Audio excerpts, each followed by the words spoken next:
I was signing the lease renewal for our dream apartment when Jake told me he was moving in with Emma instead. My sister. The pen froze in my hand as he explained how their connection was deeper, more authentic than what we'd built over 3 years. What he didn't know was that his signature was already on documents that would make me the majority owner of Thompson Digital Marketing Agency. By the time he realized what had happened, I was already in North Carolina, and his clients were calling me boss. Before we jump back in, tell us where you're tuning in from, and if this story touches you, make sure you're subscribed, because tomorrow, I've saved something extra special for you.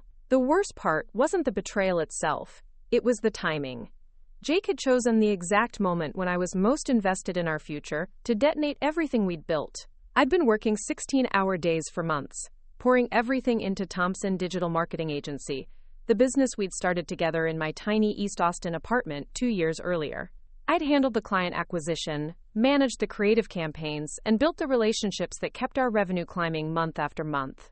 Jake focused on the technical side, the website builds and back-end systems, while I became the face clients trusted. That Tuesday morning in October, I'd woken up early to review the quarterly reports before our meeting with the landlord. The numbers were incredible. We'd grown from a 2-person operation to a team of 6 contractors, with a client roster that included some of Austin's hottest restaurants and 3 tech startups that were preparing for major funding rounds. I'd been the one pitching to Tony Castellano when he decided to trust us with his restaurant group's entire digital presence. I'd been the one staying up until 3 a.m. perfecting the social media campaigns that had doubled his weekend reservations. Jake rolled out of bed around 10, grabbed coffee, and seemed unusually quiet during our drive to the downtown office space we'd been renting for the past year. The lease renewal was supposed to be a formality, a simple signature on a 2-year extension that would give us stability as we continued scaling.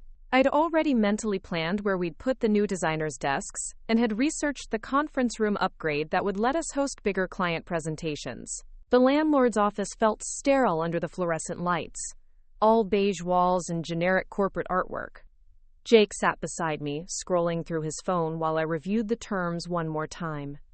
Everything looked standard, the rent increase was reasonable, and the space would accommodate our growth perfectly.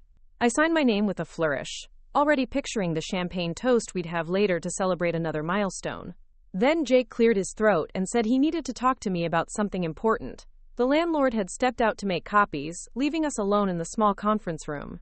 I looked up from the paperwork, expecting him to mention some technical issue with a client's website, or maybe suggest we grab lunch somewhere nice to celebrate.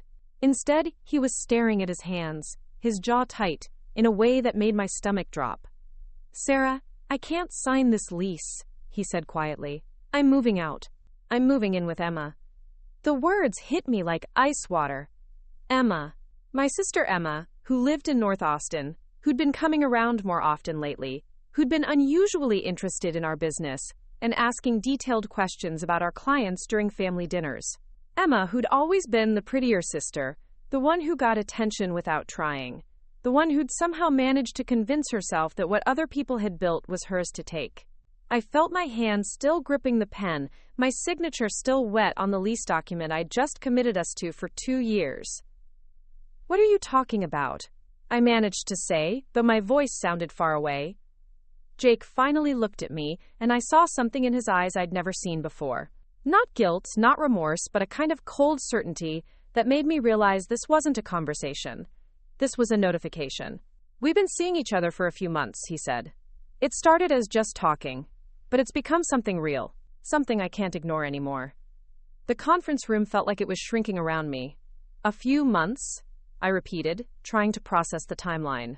"You've been seeing my sister for months while we've been building this business together, while I've been working my ass off to make sure we had enough revenue to afford this place?" He shifted uncomfortably. "It's not like that. Emma and I connect on a deeper level. She understands me in ways that you never did. She's interested in the same things. She gets my vision for where the business could go." My vision, I thought. The business strategies, the client relationships, the late nights spent perfecting campaigns, the networking events where I'd charmed potential clients, while Jake sat in the corner, checking his phone. Emma had been hearing about all of it during our weekly family dinners, absorbing the details of our success while planning to take it for herself. "So you're leaving me for my sister?" And you're also walking away from the business? I asked, my voice steadier than I felt. Jake shook his head. I'm not walking away from anything. Emma and I have been talking about expanding the business, taking it in new directions. She has ideas about targeting different markets, working with bigger clients. We think we can really scale this thing. They'd been making plans about our business, our clients, our future, while I'd been working to make their dreams possible. I thought about Tony Castellano's restaurant group, about the tech startups that trusted me with their digital presence, about the 6 contractors who depended on the steady work I'd generated. Jake was talking about scaling the business he was planning to steal from me. The landlord returned with the copies, oblivious to the tension in the room. He slid the documents across the table with a smile. Just need your signature, Mr. Thompson, and you'll be all set for another 2 years. Jake looked at me, then at the lease, then back at me. I can't sign this, he said to the landlord. There's been a change in our business partnership. I felt something shift inside me, a clarity that cut through the shock and hurt. Actually, I said, reaching for the documents, there has been a change. But I'll be signing as the primary leaseholder. Thompson Digital Marketing Agency will be continuing operations under my management. Jake stared at me. Sarah, that's not how this works. It's my business. My name is on the company registration. I smiled, and for the first time in the conversation, I felt like I had solid ground under my feet. Actually, Jake, you might want to check those documents again, especially the ones you signed last month when we restructured for the new client contracts. His face went pale. What are you talking about? The partnership agreement amendments, remember? You said you were too busy with the technical work to review all the legal paperwork, so you just signed where I told you to sign. I kept my voice pleasant, conversational. I handled all the business filings, all the client contracts, all the financial documentation. You trusted me to take care of the boring stuff while you focused on code. The truth was, I'd been preparing for this moment without realizing it. Not because I'd expected Jake to betray me, but because I'd been the one actually running. Preparing and narrating this story took us a lot of time, so if you are enjoying it, subscribe to our channel. It means a lot to us. Now back to the story. Running the business while he coasted on my efforts. Every client relationship, every contract negotiation, every strategic decision had flowed through me. I'd been protecting our interests while he'd been planning to abandon them. Those amendments transferred majority ownership to me, I continued, still smiling. 60% to be exact. You signed them while you were distracted, probably thinking about Emma, and you never bothered to read what you were agreeing to. Jake's mouth opened and closed like a fish. You can't do that. That's not legal. Actually, it's completely legal. Michael Rodriguez drew up the paperwork. You remember Michael, right? The lawyer I insisted we hire to protect our business interests? The one you said was a waste of money because you trusted me to handle everything. The landlord was looking between us with growing confusion, but I ignored him. I was focused on Jake's face, watching him realize that the business he'd planned to steal with my sister was already mine. The client contracts are in my name, I said. The bank accounts require my signature. The contractors are paid through my payroll system. The office equipment was purchased with my credit. Even this lease will be signed under my authority as majority owner. Jake stood up abruptly, his chair scraping against the floor. This is insane. You can't just steal my business. I'm not stealing anything, I said calmly. I'm protecting what I built. You're free to start your own company with Emma. I'm sure she'll be very helpful with all those great ideas she's been sharing with you. He started to say something else, but I held up my hand. Jake, you made your choice. You chose my sister over our partnership. You chose to plan your future behind my back. You chose to underestimate me. I picked up the pen and signed the lease with a steady hand. Now you get to live with the consequences. The landlord cleared his throat. So, Ms. Martinez, you'll be the sole signatory on this lease? That's correct, I said. Thompson Digital Marketing Agency will continue operating under my management. Mr. Thompson is no longer associated with the business. Jake's face was red now, a mixture of anger and panic. Sarah, this is crazy. We can work this out. We can restructure things so everyone's happy. I looked at him for a long moment, this man I'd trusted with my heart and my business, who'd been planning to take both and give them to my sister. Jake, I was happy. I was building something beautiful with someone I loved. You destroyed that.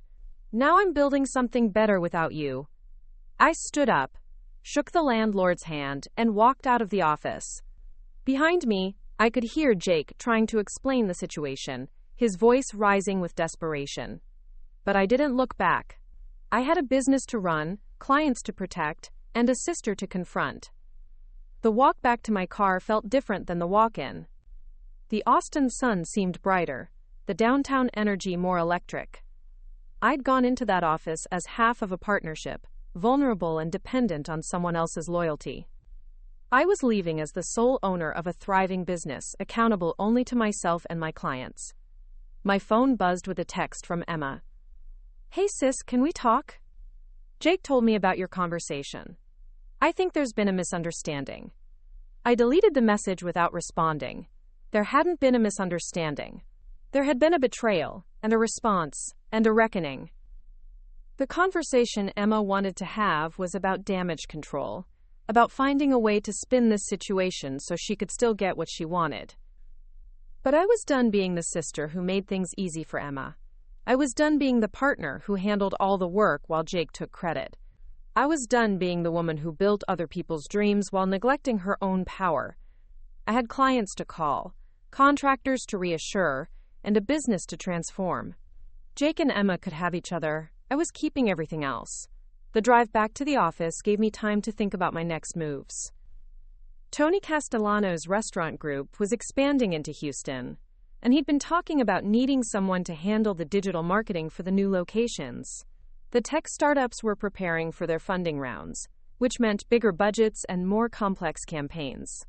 I had 6 contractors who depended on steady work, and I'd been the one building the relationships that kept them employed. Jake had been right about one thing. The business was ready to scale.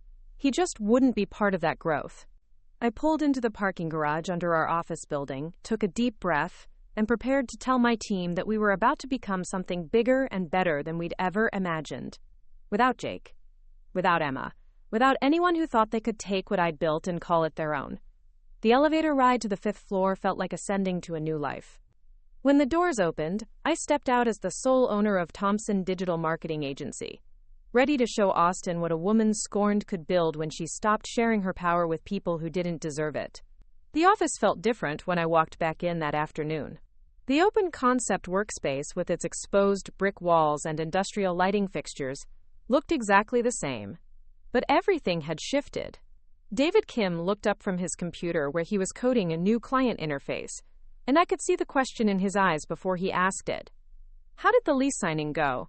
Are we locked in for another 2 years?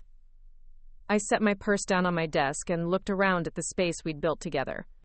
Riley Chen was on a client call in the small conference room, her voice animated as she walked someone through a social media strategy. 2 of our freelance designers were hunched over their laptops near the windows, working on restaurant menus for Tony Castellano's newest location. This was my world, the empire I'd constructed one client relationship at a time, and Jake had thought he could just walk away with it. The lease is signed, I told David. But there's been a change in the business structure. Jake is no longer part of Thompson Digital Marketing Agency. David's eyebrows shot up. What happened? Is everything okay? I realized I was going to have this conversation multiple times today, and I needed to control the narrative. Jake has decided to pursue other opportunities. I'm now the sole owner, which means we can move forward with some expansion plans I've been considering. Riley finished her call and walked over, clearly sensing the tension. Where's Jake? He was supposed to review the back-end updates for the Morrison Tech campaign. Jake won't be working on that project, I said. David, can you handle the technical review? I'll send you the specifications this afternoon. The questions kept coming, and I found myself dancing around the truth while maintaining professionalism. I couldn't exactly announce that my business partner had been having an affair with my sister and had planned to steal our clients. But I also couldn't let my team think the business was unstable or that their jobs were at risk. By 4 o'clock, I'd managed to reassure everyone that operations would continue normally, possibly even improve with clearer leadership structure. I'd redistributed Jake's immediate responsibilities and scheduled individual meetings with each team member for the following day to discuss their roles in our new structure. But the real test would come when Jake realized what had actually happened. He'd left the landlord's office in a fury, but I knew it would take him time to process the legal implications of what I'd revealed. He'd probably call Emma first, seeking sympathy and strategizing about how to fight back. Then he'd contact a lawyer, only to discover that every document he'd signed over the past year had been carefully crafted to protect my interests. I was working through client emails when my phone rang. Emma's name flashed on the screen, and I felt my stomach tighten. I let it go to voicemail, then listened to the message while staring out at the Austin skyline. "Sarah, this is ridiculous. Jake told me what you said about the business ownership, and I know you're just upset right now. We need to talk like adults and figure out how to handle this situation. I'm your sister, and I care about you, but you're being completely unreasonable. Call me back." The tone was classic Emma, a mixture of condescension and fake concern that had worked on me for 27 years. She was positioning herself as the reasonable one, the mediator trying to fix a situation that had gotten out of hand. But she was also revealing that Jake had already run to her with the bad news, confirming that they'd been planning their future together using my work. I deleted the voicemail and went back to my emails. Tony Castellano had sent detailed feedback on the social media campaigns for his restaurant group, praising the creativity and asking about expanding our work to include his catering business. 3 other clients had sent similar messages, all of them addressing me directly, all of them treating me as the primary contact for their accounts. Jake's name wasn't mentioned in any of them. He'd been invisible to our clients, a behind-the-scenes figure who handled technical implementation while I managed relationships and strategy. The realization hit me that he'd been expendable all along, that the business would actually run more smoothly without him creating bottlenecks and requiring constant explanation of client needs. My phone buzzed with a text from an unknown number. "This is Jake. We need to talk. What you did today was illegal, and you know it. I'm coming to the office." I forwarded the message to Michael Rodriguez, my lawyer, with a note asking him to be available for a call. Then I gathered my things and prepared to leave. I had no interest in having a confrontation with Jake in front of my team, and I suspected he was angry enough to make a scene that would disrupt everyone's work. The parking garage felt like a refuge as I sat in my car, engine running, waiting to see if Jake would actually show up. I didn't have to wait long. His black Honda pulled into the garage 15 minutes later, and I watched him stride toward the elevators with the determined gait of someone preparing for battle. I gave him 10 minutes to discover I wasn't there, then drove home to my apartment in South Austin. The space I'd shared with Jake for 2 years felt hollow now, filled with evidence of a life I'd thought we were building together. His coffee mug was still in the sink from that morning. His laptop charger snaked across the dining table, where he'd been working the night before. The books on business strategy that I'd bought and he'd never read were stacked beside the couch. I walked through the rooms methodically, separating his belongings from mine in my mind. The furniture was mostly mine, purchased with money I'd earned before we started the business. The kitchen appliances were wedding gifts from when my cousin got married and couldn't fit them in her new place. The artwork was from local Austin artists I'd discovered at weekend markets. Jake's contribution to our shared space was surprisingly minimal, I realized. He'd been living in my world without really inhabiting it. My phone rang again. This time it was Michael Rodriguez. "Sarah, I got your text about Jake. Has he made any specific threats about the business ownership?" "He claims what I did was illegal," I said, "but he signed everything voluntarily. You were there for most of it." "That's correct.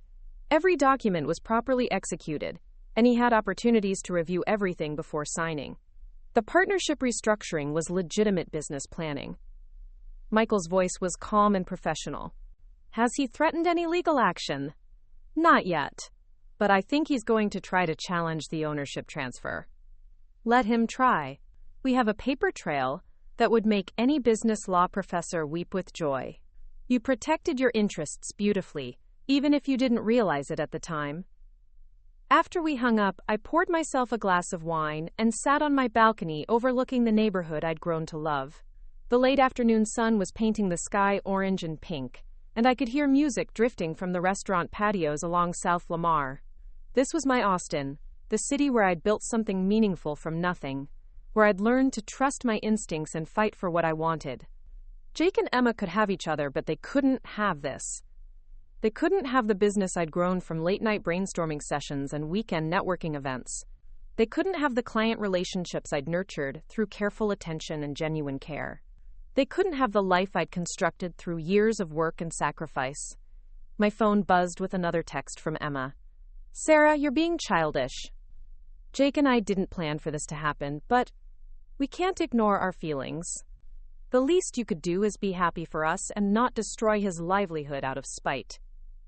I stared at the message for a long moment, marveling at the audacity.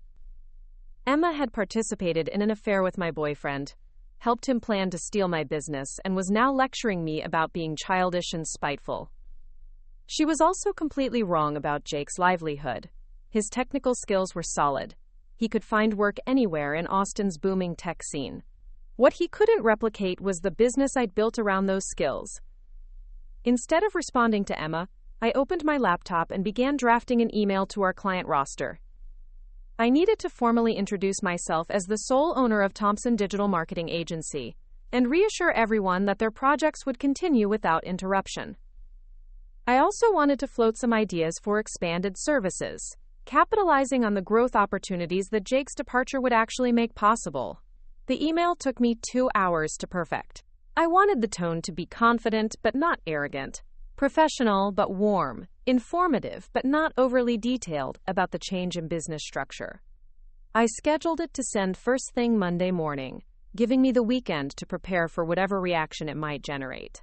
Saturday morning brought another series of calls and texts from both Jake and Emma, escalating in frustration and desperation. Jake had apparently spent Friday evening researching business law and had convinced himself that he could challenge the ownership transfer. Emma was alternating between guilt trips about family loyalty and threats about what our parents would think when they found out how I was treating her. I ignored all of them and spent the day doing something I hadn't done in months, enjoying my life without worrying about anyone else's needs or feelings. I went to the farmer's market downtown, bought fresh flowers for my apartment, and had lunch at a new restaurant that had been requesting a meeting about their digital marketing needs. I was conducting business development while Jake and Emma were conducting damage control. The restaurant owner, a woman named Sophia who'd moved to Austin from San Antonio, was exactly the kind of client I loved working with. She had vision, ambition, and enough business sense to understand that good marketing was an investment, not an expense. We spent 2 hours discussing her goals for the restaurant, her target demographic, and her plans for eventual expansion to other Texas cities. "I've heard great things about your agency," Sophia said as we shared a dessert that was almost too beautiful to eat. "Tony Castellano speaks very highly of your work, and his places are always packed." "Tony's been wonderful to work with," I said. "He trusts our creative process and gives us the freedom to develop campaigns that really connect with his customers." That's exactly what I'm looking for. I don't want a vendor who just posts pretty pictures on Instagram. I want a partner who understands hospitality and can help me build something lasting. We shook hands on a trial contract that would be worth more than any single project Jake had ever brought to the business. Sophia's restaurant was the kind of account that could anchor our expansion into the hospitality sector, providing steady revenue and referrals to other restaurant owners. I walked back to my car, feeling energized in a way I hadn't experienced in months. This was what I'd been missing while I focused on managing Jake's moods and mediating his conflicts with clients. I'd been so busy keeping him happy and engaged that I'd stopped pursuing the partnerships that excited me. My phone rang as I was driving home. Riley Chen's name appeared on the screen, and I answered through the car's Bluetooth system. "Sarah, I'm sorry to call on a Saturday, but Jake showed up at the office about an hour ago. He was looking for you, and when David told him you weren't there, he got pretty aggressive about accessing his computer and files." My grip tightened on the steering wheel. "What happened?" "David called building security, and they asked Jake to leave. But he was saying things about the business ownership being fraudulent, and claiming he was going to get lawyers involved. I thought you should know. Thank you for handling that. Is everyone okay? Yeah, we're fine. But Sarah, what's really going on? Jake seemed genuinely shocked that he couldn't access his files, like he thought his computer would still be available. I realized that Jake had been operating under the assumption that business ownership was somehow separate from operational control. He'd thought he could challenge my legal position, while continuing to use company resources and maintain his relationships with our team. Jake is no longer associated with the business, I told Riley. His access to company files and systems was revoked yesterday, after he informed me he was pursuing other opportunities. If he contacts you or anyone else on the team directly, please let me know immediately. After we hung up, I called Michael Rodriguez again. His voicemail said he was with family but would return calls on Sunday for urgent matters. I left a detailed message about Jake's attempt to access company property and his threats about legal action. Sunday morning brought a surprise. My parents had driven up from San Antonio, and they were sitting in my apartment complex parking lot when I returned from a run. My mother was in the passenger seat of their silver SUV, and my father was standing beside the driver's door, both of them looking like they were preparing for an intervention. I walked over slowly, still catching my breath from my 5-mile loop around the neighborhood. Hey, Mom, Dad, this is unexpected. Emma called us, my mother said without preamble. She's very upset about this situation with Jake and the business. She says you're not taking her calls. That's correct, I said. I'm not taking her calls. My father cleared his throat. Sarah, honey, we don't understand what's happening. Emma says Jake ended your relationship, and now you're trying to steal his business. That doesn't sound like you. I looked at my parents. These people who'd raised me to be fair and forgiving, who'd spent 27 years encouraging me to be the peacemaker in every conflict with Emma. They'd driven 2 hours based on Emma's version of events, and they were here to convince me to be reasonable. Jake didn't just end our relationship, I said carefully. He ended our relationship to be with Emma. And he didn't create the business. I did. He was a technical contractor who I elevated to partner status, because I thought we were building a life together. My mother's face went pale. Emma didn't mention that she was involved romantically. Emma has been having an affair with my boyfriend for months while I worked 16-hour days to grow our business. Now she's playing the victim because I won't hand over everything I've built so they can start their new life with my work. The silence stretched between us, broken only by the sound of traffic on South Lamar and a dog barking somewhere in the complex.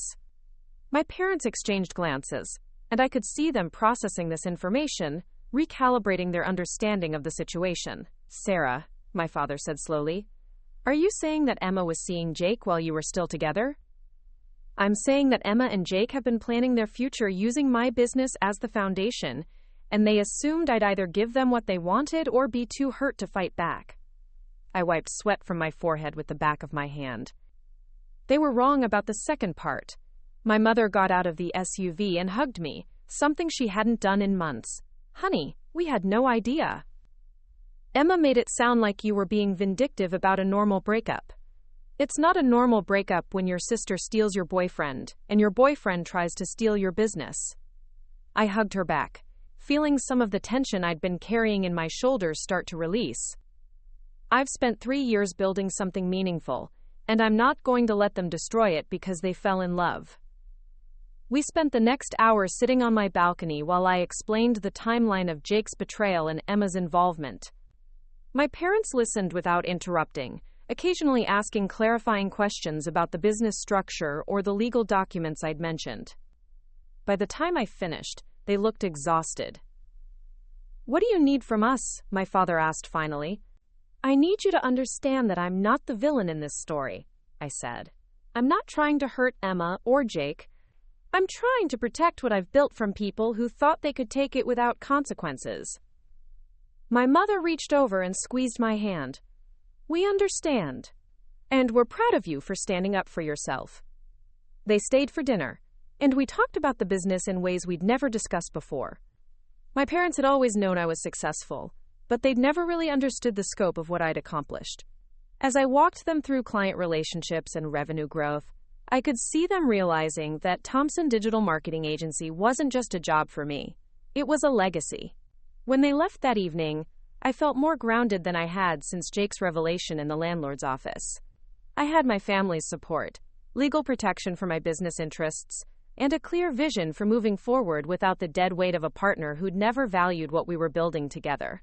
Monday morning would bring new challenges, but I was ready for them. Jake and Emma could have their romance. I was keeping everything else that mattered. Monday morning arrived with the Austin heat already building before sunrise. I'd been awake since 5, reviewing client files and preparing for what I knew would be a challenging week. The email I'd scheduled to our client roster had gone out at 8 sharp, and responses were already flooding my inbox. Most were congratulatory, expressing confidence in my leadership and excitement about the expanded services I'd mentioned. A few asked direct questions about Jake's departure, but the tone remained professional and supportive. Tony Castellano's response arrived at 9:15, and it made me smile for the first time in days. "Sarah, this is fantastic news. I've always known you were the driving force behind our campaigns. Let's schedule a meeting this week to discuss the Houston expansion. I have 3 locations ready to launch, and I want Thompson Digital Marketing Agency handling everything from day one." I was forwarding Tony's email to Riley when David Kim knocked on my office door. His expression was troubled, and he was holding his laptop like he was carrying bad news. "We have a problem," he said, settling into the chair across from my desk. "Jake contacted 3 of our freelancers this weekend. He's telling them that there's been a hostile takeover of the business and that they should stop working on current projects until the legal situation is resolved." My coffee cup stopped halfway to my lips.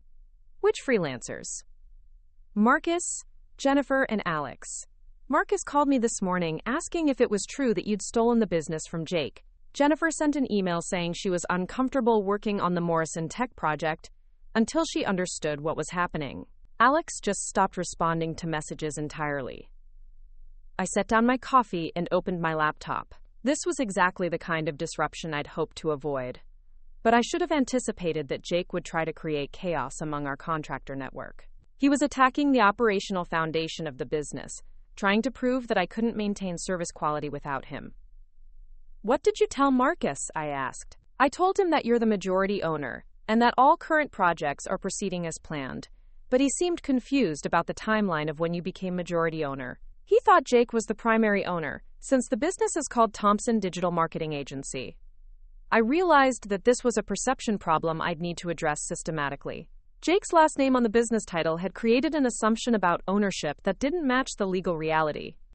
Our freelancers, and probably some clients, had been thinking of Jake as the boss and me as his partner, when the opposite had been true for months. "Send me contact information for all 3 of them," I said. "I'll call each one personally today and clarify the situation. In the meantime, can you cover the technical components of their projects if they decide not to continue?" David nodded. "Yeah, I can handle the workload temporarily. But Sarah, this feels like the beginning of a bigger campaign. If Jake is willing to contact our freelancers, he's probably going to start reaching out to clients too." The thought had occurred to me, but hearing it voiced made my stomach clench. Client relationships were the foundation of everything I'd built. If Jake started spreading confusion or misinformation among our accounts, the damage could be irreversible. I spent the morning making calls. Marcus, the graphic designer who'd been working with us for 18 months, was relieved to hear directly from me about the business structure. He'd been worried that a corporate takeover might mean changes to his contract terms or creative freedom. Once I explained that I'd been the primary contact for all his projects and that nothing would change except improved communication, he agreed to continue with current work and committed to 3 upcoming projects. Jennifer, a copywriter who specialized in restaurant marketing, was more skeptical. She'd apparently had a longer conversation with Jake, and he told her that I was using legal technicalities to force him out of a business he'd created. She wanted to see documentation of the ownership structure before committing to continue working with us. "I completely understand your concerns," I told her. "I'll have my lawyer send you a summary of the business registration and partnership agreements. You'll see that I've been the majority owner since our restructuring last year, and that Jake's departure is his choice, not something I'm forcing." Alex, the web developer who handled back-end maintenance for several of our clients, didn't answer my calls. His voicemail was full, and he hadn't responded to emails since Friday. I suspected Jake had convinced him that the business was unstable and that jumping ship was the safest option. By noon, I had a clearer picture of Jake's strategy. He was positioning himself as the wronged party, the technical genius who'd been betrayed by a manipulative partner. He was spreading just enough doubt about the legitimacy of my ownership to create operational problems without making specific accusations that could get him in legal trouble. Riley knocked on my door as I was finishing lunch at my desk. "Sarah, I just got off the phone with Morrison Tech. They received a call this morning from someone claiming to be Jake Thompson, saying that Thompson Digital Marketing Agency was experiencing internal issues that might affect project timelines." I felt my jaw clench. Morrison Tech was one of our most important clients, a startup preparing for a Series A funding round that depended heavily on their digital marketing strategy. Any perception of instability could cause them to switch agencies, which would cost us $60,000 in revenue and damage our reputation in the tech community. "What did they want to know?" I asked. "They wanted confirmation that their project was secure and that we had the technical resources to handle their campaign launch next month." I assured them that everything was on track, but they asked for a formal letter from you as the business owner, detailing the team structure and timeline commitments. I pulled up a new document and began drafting the letter immediately. Morrison Tech needed to see confidence and competence, not defensiveness or uncertainty. I outlined our team capabilities, confirmed all deadline commitments, and included testimonials from other tech clients who'd successfully launched with our support. As I was polishing the letter, my phone rang. The caller ID showed Jake's number, and I realized this was the call I'd been expecting since Friday. I let it ring twice before answering, wanting to sound calm rather than eager or anxious. "Jake, Sarah, we need to talk. This whole situation has gotten out of hand, and you're destroying relationships that took us years to build." His voice was strained, and I could hear Emma talking in the background, though I couldn't make out her words. They were together, probably strategizing about how to approach me, and Jake was clearly the designated spokesperson. "I'm not destroying anything," I said evenly. "I'm protecting the business from people who were planning to steal it. That's not what happened, and you know it. Emma and I developed feelings for each other, and instead of handling it like adults, you've turned it into some kind of corporate warfare." I almost laughed. Corporate warfare. As if Jake had ever understood the strategic elements of running a business, as if he'd ever thought beyond the immediate technical tasks I assigned him. "Jake, you contacted our freelancers and told them to stop working. You called our clients and suggested the business was unstable. If anyone is engaging in corporate warfare, it's you. I'm trying to protect my interests.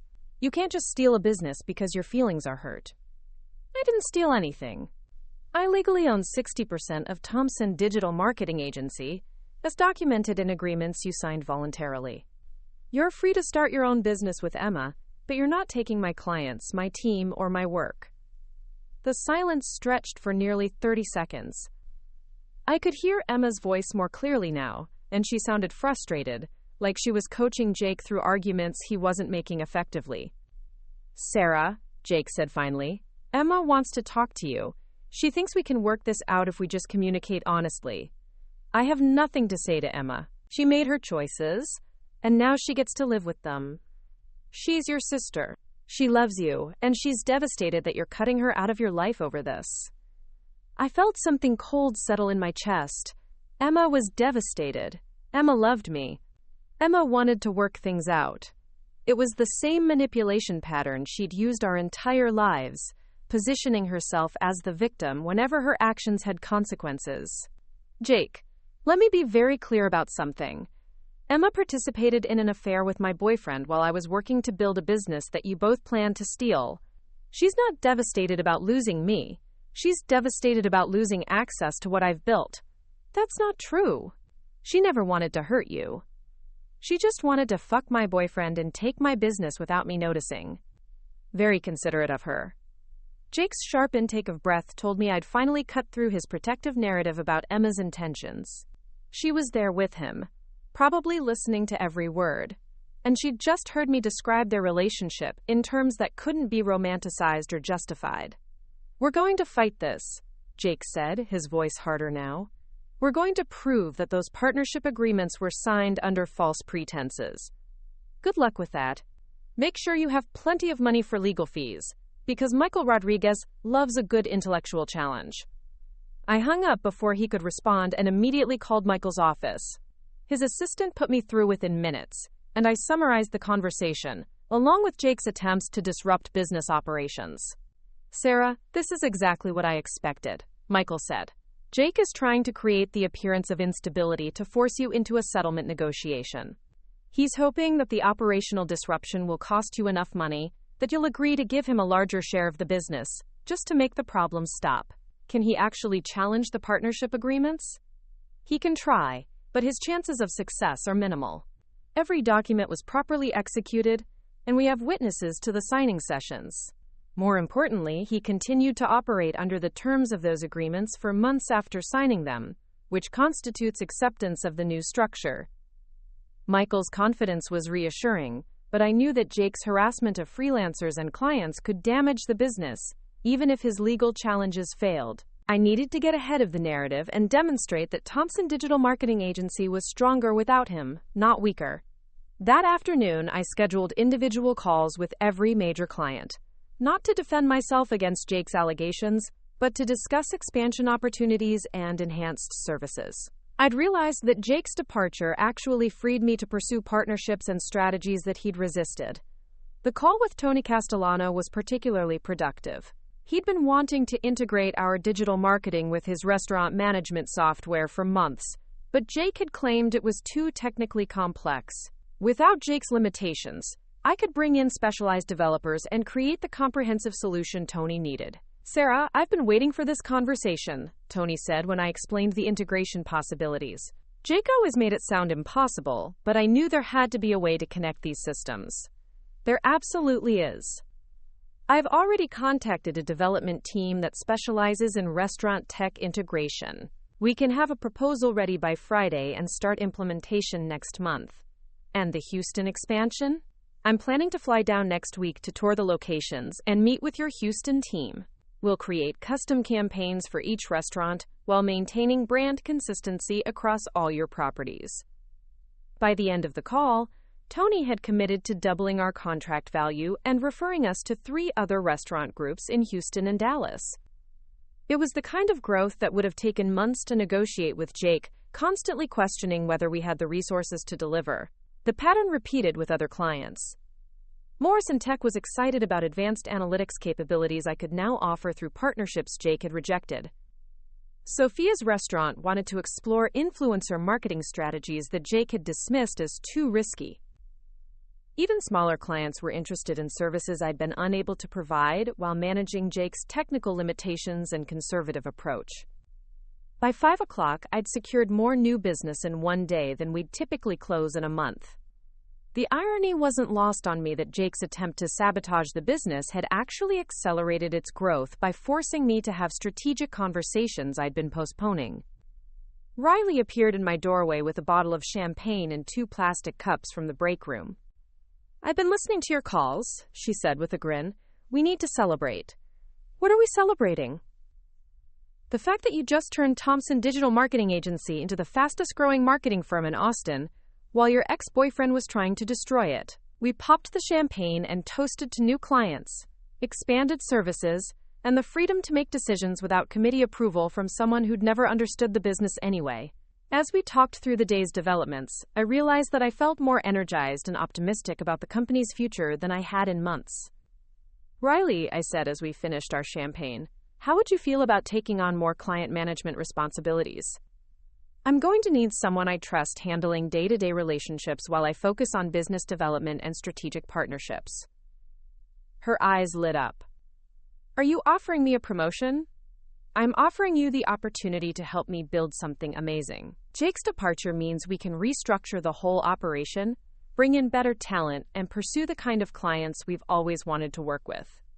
That evening, I drove home through Austin traffic feeling like I was seeing the city with new eyes. The downtown skyline looked different when you owned a thriving business instead of co-owning a partnership with someone who didn't share your vision.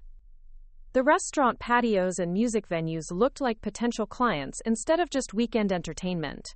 Jake had thought he was taking something valuable away from me, but he'd actually given me something priceless: complete control over my own professional destiny. Emma had thought she was winning a prize, but she'd actually chosen a man who'd never built anything on his own, and who'd just demonstrated that he was willing to sabotage the work of someone he claimed to have loved. My phone buzzed with a text message as I was unlocking my apartment door. Emma's name appeared on the screen, and the message was longer than her usual communications. "Sarah, I know you're angry, and I understand why, but Jake and I never meant for this to happen. We tried to fight our feelings, but sometimes love just happens. I never wanted to hurt you, and I never wanted to come between you and your business. Can we please talk? I miss my sister, and I don't want to lose you over this." I read the message twice, analyzing each sentence for the manipulation tactics I'd learned to recognize over 27 years of being Emma's sister. The false vulnerability, the rewriting of history, the suggestion that their affair was somehow inevitable rather than a series of conscious choices they'd made. The implication that I was choosing business over family, rather than protecting myself from people who'd betrayed my trust. I deleted the message without responding and poured myself a glass of wine. Emma would have to miss me, because the sister she'd known, the one who'd made excuses for her behavior and prioritized family harmony over personal boundaries, was gone. I'd been reborn as a woman who owned her own business, controlled her own destiny, and refused to let anyone steal what she'd built. Jake and Emma could have their romance. I was keeping everything that actually mattered. 3 weeks after Jake's departure, I was standing in the lobby of a sleek office building in downtown Houston, waiting for the elevator that would take me to the 32nd floor, where Tony Castellano's restaurant empire was headquartered. The expansion I'd proposed was moving faster than anyone had anticipated, and I was about to sign a contract that would triple Thompson Digital Marketing Agency's annual revenue. The elevator doors opened to reveal a modern reception area with floor-to-ceiling windows overlooking the city. Tony's assistant, a sharp woman named Carmen, who'd been coordinating our meetings, greeted me with the kind of professional warmth that indicated serious business was about to be conducted. "Ms. Martinez, Mr. Castellano is excited to finalize the partnership agreement. He's been telling everyone that you're the marketing genius who's going to revolutionize how his restaurants connect with customers." The conference room was filled with Tony's executive team, including the general managers from his 3 new Houston locations and the regional director who'd been skeptical about hiring an Austin-based agency. I'd spent the past week preparing presentations that would address every concern and demonstrate capabilities that went far beyond what Jake had ever imagined possible. "Sarah," Tony said, standing to shake my hand, "before we dive into the contracts, I want everyone to hear about the Austin results. Show them what you've accomplished in just 3 weeks." I opened my laptop and displayed the metrics that told the story of Thompson Digital Marketing Agency's transformation. Website traffic for Tony's Austin restaurants had increased by 40%.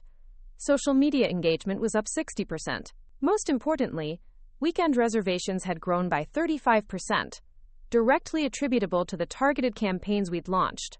"These numbers represent more than just marketing success," I told the room. "They represent a comprehensive understanding of your brand, your customers, and your growth objectives. When you partner with Thompson Digital Marketing Agency, you're not just hiring a service provider. You're gaining a strategic ally who's invested in your long-term success." The regional director, a man named Frank, who'd been questioning whether a small Austin agency could handle Houston's competitive restaurant market, leaned forward in his chair. "Ms. Martinez, these results are impressive, but Austin and Houston are different markets.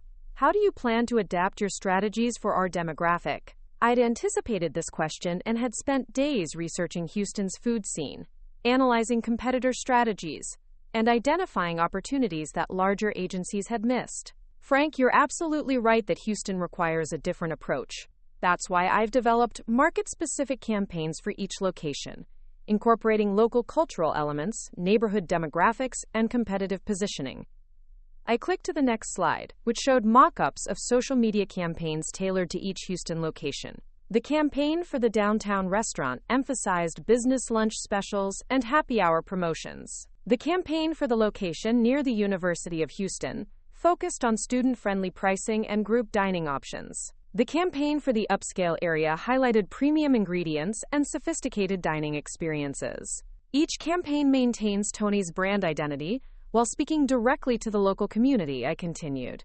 "We're not applying a one-size-fits-all template. We're creating authentic connections between your restaurants and the people who live and work in each neighborhood. The presentation lasted 90 minutes, and by the end, Frank was nodding approvingly and asking technical questions about implementation timelines. The general managers were excited about the creative concepts and eager to begin local market testing. Tony was smiling with the satisfaction of someone who'd made exactly the right business decision. "Sarah, let's make this official," Tony said, sliding a contract across the table. Thompson Digital Marketing Agency is now the exclusive digital marketing partner for Castellano Restaurant Group, effective immediately. I signed the contract with a steady hand, trying to maintain professional composure while internally celebrating the moment that would establish my agency as a major player in the Texas hospitality market. The deal included a 12-month commitment worth $300,000, with performance bonuses that could push the total value above $400,000. As I was gathering my materials after the meeting, Carmen approached with a message that made my day even better. "Ms. Martinez, Mr. Castellano wanted me to tell you that he's already received calls from 2 other restaurant groups asking about your services. He's happy to provide references if you're interested in expanding your Houston presence." The flight back to Austin gave me time to process what had just happened. 6 months ago, I'd been splitting revenue with Jake and limiting my growth to projects he felt comfortable managing. Now I was flying home from a meeting that had established Thompson Digital Marketing Agency as a regional powerhouse, with expansion opportunities I'd never imagined possible. But the real transformation wasn't just professional. I was returning to Austin as a woman who'd bet everything on her own vision and won. I'd taken the worst betrayal of my life and turned it into the catalyst for the biggest success of my career. Jake and Emma had thought they were stealing my future. Instead, they'd freed me to build something far more valuable than what I'd lost. My phone buzzed with a text message as the plane was descending into Austin Bergstrom International Airport. David Kim was updating me on the day's developments at the office, and the news was overwhelmingly positive. 2 new clients had signed contracts, 3 existing clients had approved expanded services, and Riley had successfully managed a crisis with a restaurant client's social media account. "Office is running smoothly," David's message concluded. "Riley handled the crisis like a pro, and everyone's excited about the Houston expansion. By the way, Jake called the office again today asking to speak with you. Riley told him you were out of town on business development. He didn't leave a message." I smiled at the image of Jake calling an office he no longer had any connection to, probably hoping to create more disruption or gather intelligence about the business he'd forfeited. The fact that he was still trying to insert himself into Thompson Digital Marketing Agency's operations suggested that he and Emma were beginning to understand what they'd actually lost. The Uber ride from the airport to my South Austin apartment took me through neighborhoods I'd driven through countless times, but everything looked different now. The restaurants and bars weren't just entertainment venues.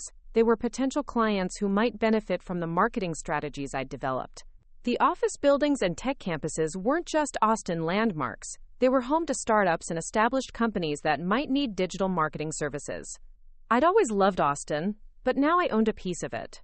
Thompson Digital Marketing Agency was becoming part of the city's business ecosystem, and I was establishing myself as someone who could help other entrepreneurs and business owners achieve their growth objectives. My apartment felt different too. The space I'd shared with Jake for 2 years had been transformed into my personal sanctuary, a place where I could plan strategies, review client proposals, and celebrate successes without having to consider anyone else's needs or opinions. I'd rearranged the furniture, hung new artwork, and created a home office that reflected my professional ambitions. As I was unpacking my laptop and reviewing the contracts I'd signed in Houston, my phone rang. The caller ID showed my mother's number, and I answered with genuine enthusiasm for the first time in weeks. "Mom, you're not going to believe what happened today." "Tell me everything, honey. Your father and I have been wondering how the Houston meetings went." I spent 30 minutes describing the presentations, the contract negotiations, and the expansion opportunities that were already emerging from the partnership. My mother listened with the kind of engaged attention that told me she was finally understanding the scope of what I'd built. "Sarah, I'm so proud of you," she said when I finished. "You've turned something terrible into something amazing." "Thanks, Mom. It feels good to finally be building something that's completely mine." There was a pause, and I could sense that she wanted to ask about Emma but wasn't sure how to approach the subject. My sister had been calling our parents regularly, trying to maintain the narrative that she and Jake were the victims of my unreasonable behavior. "Honey," Emma called yesterday. "She's really struggling with the situation, and she asked if we thought you might be willing to have a conversation with her." I felt my jaw tighten. Emma was still trying to use our parents as intermediaries, still hoping to find a way to manipulate the situation in her favor. But I was done allowing her to control the narrative or dictate the terms of our relationship. "Mom, I'm not interested in having a conversation with Emma. She made her choices, and now she gets to live with them. I'm building a new life that doesn't include people who betrayed my trust." "But she's your sister, Sarah. Family is supposed to forgive each other. Family is supposed to protect each other, not steal each other's boyfriends and businesses. Emma crossed a line that can't be uncrossed, and I'm not going to pretend otherwise just to make everyone else comfortable." After we hung up, I poured myself a glass of wine and sat on my balcony, looking out at the Austin skyline and thinking about the concept of family. For 27 years, I'd been taught that family loyalty meant accepting Emma's behavior, making excuses for her choices, and prioritizing family harmony over personal boundaries. I'd been the responsible sister, the one who cleaned up messes and smoothed over conflicts. But that version of family had been built on my willingness to sacrifice my own needs for everyone else's comfort. Emma had exploited that dynamic, confident that I would never really fight back because family was supposed to forgive everything. Jake had counted on it too, assuming that my conflict avoidance patterns would extend to business relationships. They'd both been wrong. The woman who'd signed contracts in Houston that afternoon wasn't the same person who'd spent years enabling destructive behavior in the name of family loyalty. I'd been reborn as someone who set boundaries, protected her interests, and refused to let anyone steal what she'd built. My phone buzzed with a text from Riley. "Sarah, I hope Houston was amazing. Just wanted you to know that Jake showed up at Central Perk Cafe this afternoon while I was having coffee with David. He didn't approach us, but he was definitely watching our table. David thinks he's trying to gather information about the business. Should we be concerned?" I stared at the message, feeling a mixture of irritation and pity. Jake was apparently stalking my employees, hoping to learn about the success he'd forfeited when he chose Emma over our partnership. He was probably desperate to understand how Thompson Digital Marketing Agency was not only surviving without him but thriving in ways he'd never imagined possible. I texted back, "Not concerned about Jake's coffee shop surveillance. He's welcome to watch us succeed from whatever distance makes him comfortable. Thanks for the heads up." But Jake's behavior was becoming increasingly erratic, and I suspected that his relationship with Emma was facing the reality of what they'd actually gained versus what they'd lost. Emma had won a man who'd betrayed his business partner for her, but she'd lost access to the family resources and support system she'd always taken for granted. Jake had won a woman who'd participated in deceiving her own sister, but he'd lost the business that had defined his professional identity and financial security. 3 days later, I was reviewing quarterly financial reports when Riley knocked on my office door with an expression that mixed amusement with concern. "Sarah, you need to see this. Emma just posted something on Facebook that's getting a lot of attention." She handed me her phone, and I saw a lengthy post from Emma that began with, "Sometimes life forces you to make impossible choices between your heart and your family. I never wanted to hurt my sister, but I can't apologize for falling in love with someone who understands me completely." The post continued for several paragraphs, describing her relationship with Jake as a deep spiritual connection that transcended conventional morality. She portrayed their affair as an inevitable meeting of soulmates who'd tried to resist their feelings out of respect for family relationships. She positioned me as someone who'd chosen business success over family bonds, someone who'd been too proud to forgive and too selfish to celebrate her sister's happiness. "Look at the comments," Riley said. "People are not buying what she's selling." I scrolled through the responses, and Riley was right. Emma's Facebook friends, many of whom I'd known for years, were responding with skepticism and direct criticism. One comment read, "Emma, you had an affair with your sister's boyfriend and then tried to steal her business. That's not love, that's selfishness." Another said, "Sarah built something amazing, and you tried to destroy it. Own your choices instead of playing victim." The most pointed comment came from our cousin Maria. "Emma, I've watched Sarah work her ass off for years while you coasted on charm and family connections. The fact that you're trying to make yourself the victim in this situation is honestly disgusting. I handed the phone back to Riley and realized I felt nothing. No anger, no hurt, no desire to respond or defend myself. Emma's public attempt to control the narrative had backfired spectacularly, and she was facing the social consequences of her actions for the first time in her life. "Are you going to respond?" Riley asked. "No. Emma's post says everything about her character that needs to be said. I don't need to add anything." That afternoon, I received an unexpected visitor. Alex, the web developer who'd stopped responding to my calls after Jake contacted him, was standing in our office reception area looking uncomfortable and slightly embarrassed. "Sarah, I was hoping we could talk," he said when I approached. "I think I may have made a mistake." We sat in the small conference room, and Alex explained that Jake had contacted him the day after our ownership conversation, claiming that I'd manipulated legal documents to steal the business. Jake had offered him a position with a new company he and Emma were planning to start, promising higher pay and more creative freedom. "I was interested at first," Alex admitted. "Jake made it sound like you were this controlling partner who'd been holding everyone back. But then I started asking questions about the new company, and nothing added up. He couldn't give me specifics about funding, client commitments, or even basic business registration." Alex had done his own research, talking to other contractors who'd worked with us, and discovering that I'd been the primary contact for all his projects. He'd also heard about the Houston expansion and the new clients we'd signed, realizing that Thompson Digital Marketing Agency was growing rapidly rather than struggling with internal problems. "I want to apologize for disappearing without explanation," Alex continued. "And I want to know if there's still a place for me on your team. I've learned a lot about loyalty and professionalism from this experience." I looked at Alex, this talented developer who'd been manipulated by Jake's desperation and Emma's strategic thinking. He was young, maybe 25, and this was probably his first experience with workplace politics and professional betrayal. The fact that he'd recognized his mistake and come back to make amends said something important about his character. "Alex, I appreciate you coming in to explain the situation. Thompson Digital Marketing Agency is growing rapidly, and we need reliable technical talent. But I need to know that you're committed to our team and our clients, not just looking for the best offer. I understand completely. I want to be part of what you're building here. The Houston expansion sounds incredible, and I want to contribute to that success." We spent the next hour discussing his role in upcoming projects, his compensation structure, and his long-term career goals. By the end of the meeting, Alex had signed a new contract that included a significant raise and equity participation in the company's growth. As he was leaving, Alex paused at the door. "Sarah, can I ask you something? How did you stay so calm when Jake was trying to destroy everything you'd built?" I considered the question, thinking about the transformation I'd undergone since that morning in the landlord's office. I realized that the only power Jake and Emma had over me was the power I gave them. Once I stopped caring about their approval and started focusing on my own goals, they became irrelevant.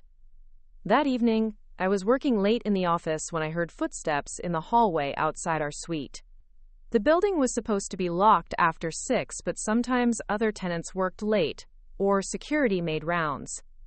I didn't think much of it until I heard voices outside our door. "Are you sure this is legal?" The voice was Emma's, and she sounded nervous. "It's not breaking and entering if we're just looking through the windows," Jake replied. "I used to work here. I have a right to see what's happening with my business." I moved quietly to the window that overlooked the hallway and saw Jake and Emma standing outside our door, peering through the glass panels that separated our workspace from the corridor. Jake was holding his phone, apparently taking photos of our office setup, while Emma served as lookout. I called building security from my desk phone, reporting unauthorized individuals in the hallway. Then I called Riley and David, asking them to come to the office immediately. If Jake and Emma wanted to escalate their harassment to potential criminal behavior, I wanted witnesses and documentation. Security arrived within 10 minutes, just as Jake was trying to use his old keycard to access our suite. The card had been deactivated the day after our ownership conversation, but his attempt to use it constituted attempted unauthorized entry. The security guard, a man named Carlos who'd been working the building for years, recognized Jake but understood that his access had been revoked. "Mr. Thompson, Ms. Martinez, I'm going to need you to leave the building immediately. Mr. Thompson, you're no longer authorized to be on this floor, and Ms. Martinez, you're not authorized to be in the building at all."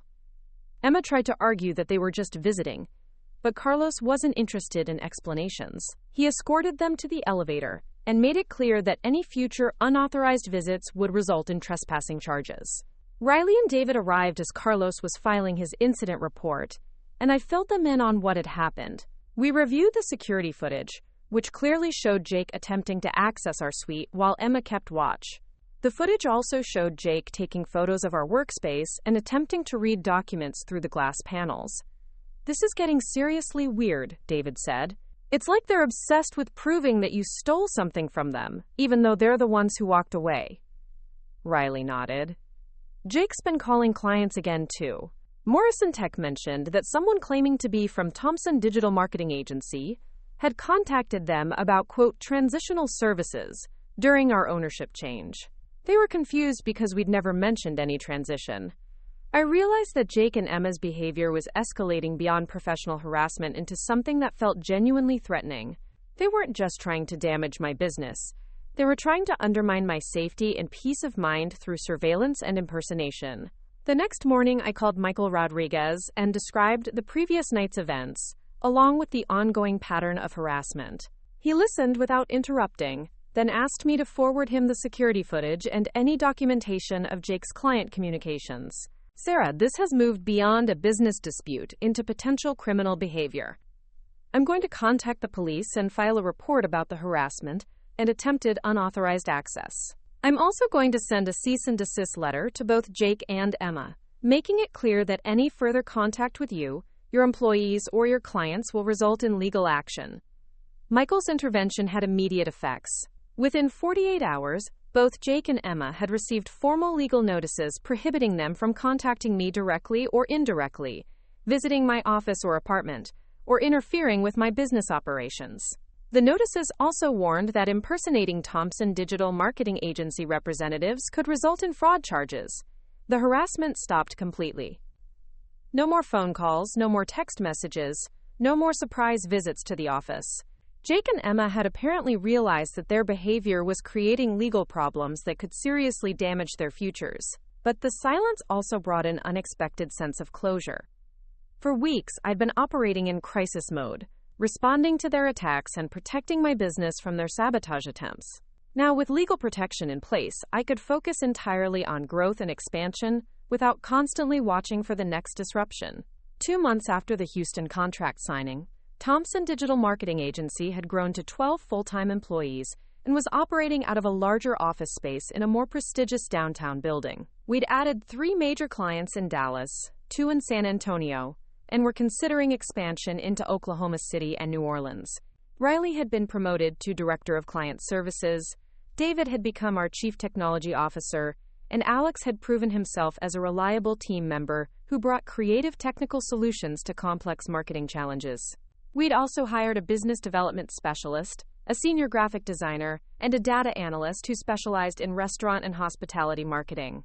The financial transformation was even more dramatic. Thompson Digital Marketing Agency's annual revenue had grown from $200,000 to over $800,000 in less than 6 months. We were profitable, stable, and positioned for continued expansion into markets that had never been accessible when I was sharing decision-making authority with Jake. More importantly, I was happy. I loved walking into our new office every morning, knowing that every decision was mine to make and every success was mine to celebrate. I loved working with clients who appreciated our creativity and trusted our strategic vision. I loved leading a team of talented professionals who shared my commitment to excellence and growth. On a Friday evening in December, I was celebrating our latest client victory with the team at a rooftop bar downtown when my phone buzzed with a text from an unknown number. The message was from Jake, sent from what was apparently a new phone number since his original number had been blocked. "Sarah, I know I'm not supposed to contact you, but I wanted you to know that Emma and I broke up. You were right about everything. I'm sorry for what we did to you, and I'm sorry for how I handled the aftermath. I hope you can forgive me someday." I showed the message to Riley, who was sitting beside me at the bar. She read it and shook her head. Too little, too late. Also, notice how he's still making it about him.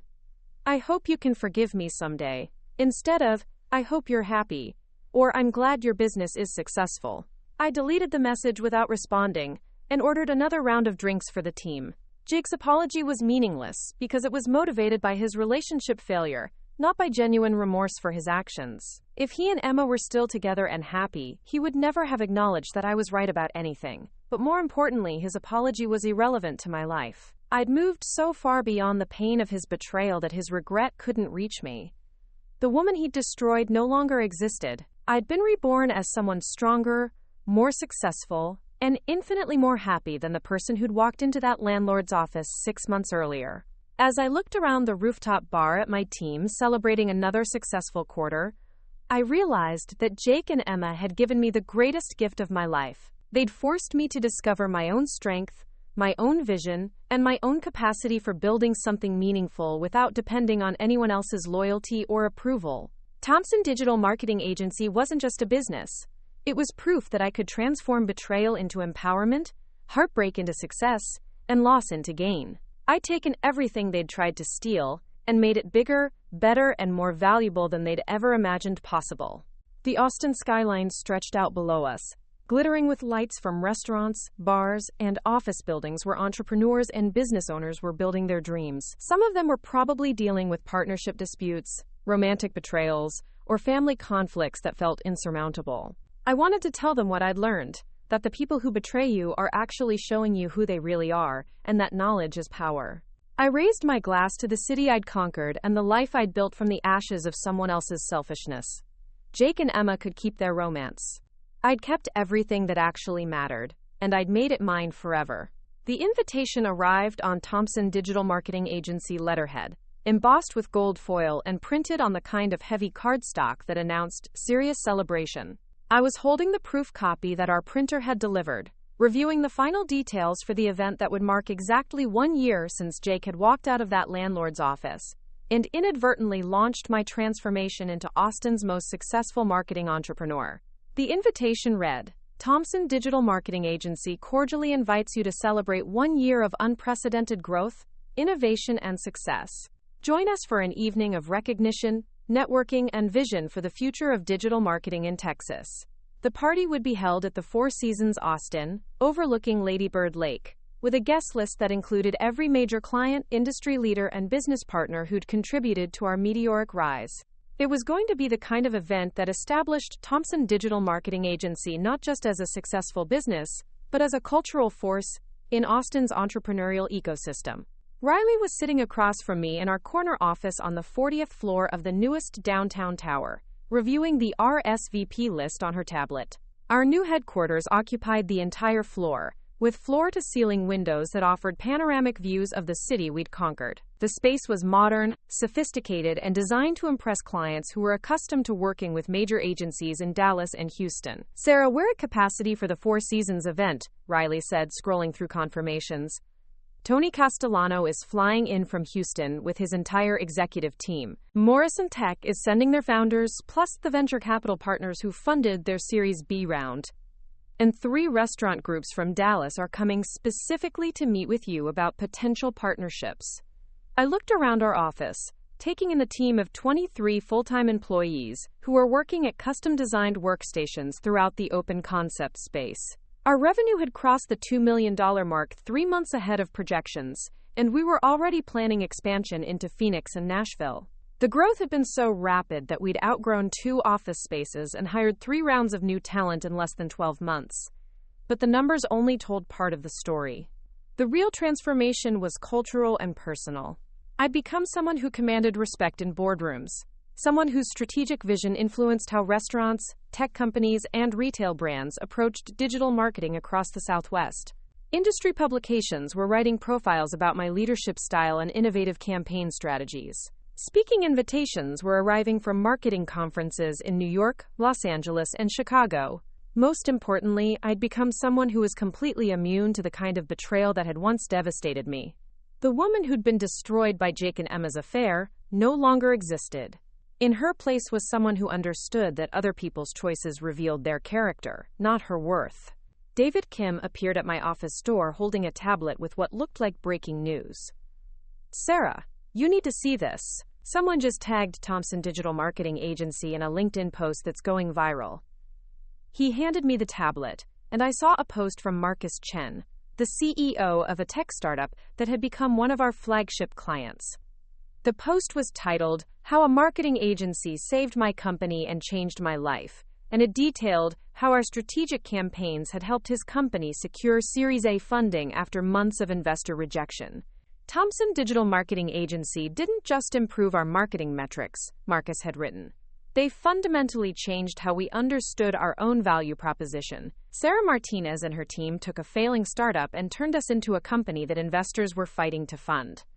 But more than that, they taught us how to tell our story in a way that connected with customers on an emotional level. The post had generated hundreds of comments from other entrepreneurs, marketing professionals, and business leaders. Several comments mentioned specific campaigns we'd created, praising our creativity and strategic thinking. Others tagged their colleagues, suggesting Thompson Digital Marketing Agency for their own marketing needs.